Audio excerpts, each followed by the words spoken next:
वोटों में बंटवारा की बात कर रहा हूँ। देखिए, जैसा हमारे मित्रों ने कहा, बंटवारा सिर्फ एक बार हुआ है कि जब नीलम संजीव रेड्डी कांग्रेस रूलिंग पार्टी के आधिकारिक कैंडिडेट के तौर पे चुनाव हार गए और एक निर्दलीय उम्मीदवार बीबी गिरी चुनाव जीत गए, क्योंकि उस वक्त प्रधानमंत्री इंदिरा गांधी ने अपनी पार्टी के खिलाफ विद्रोह कर दिया था और उन्होंने अंतरात्मा की आवाज की बात की थी। एक ही हमारे पास ऐसी मिसाल अभी तक है।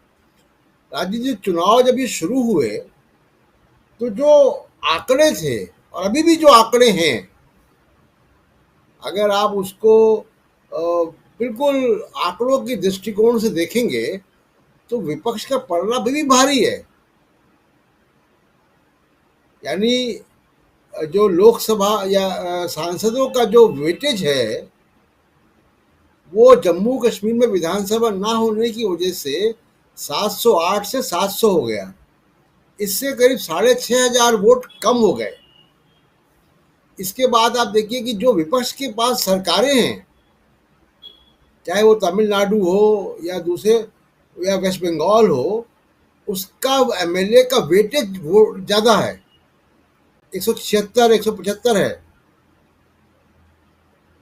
तो तो और कुल मिला के देश में मतलब लगभग जो जो करीब 5.5 लाख वोट राष्ट्रपति के चुनाव में पड़ते हैं, उसमें आप देखिए कि जो कुल संख्या विधायकों की है देश भर में, वो 4,128 है।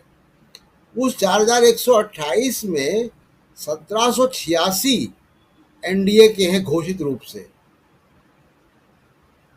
मेजॉरिटी 2,342 एमएलए नॉन एनडीए हैं, यूपीए और दूसरे लोग जो यूपीए के साथ नहीं है और बीजेपी के साथ भी नहीं है।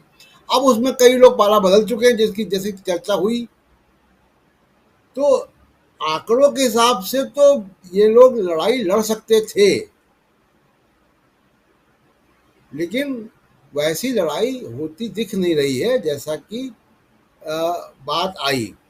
अब वो सीक्रेट बैलेट है, वहाँ विप नहीं चलता, ये बातें असल में थ्योरेटिकल ज़्यादा हैं।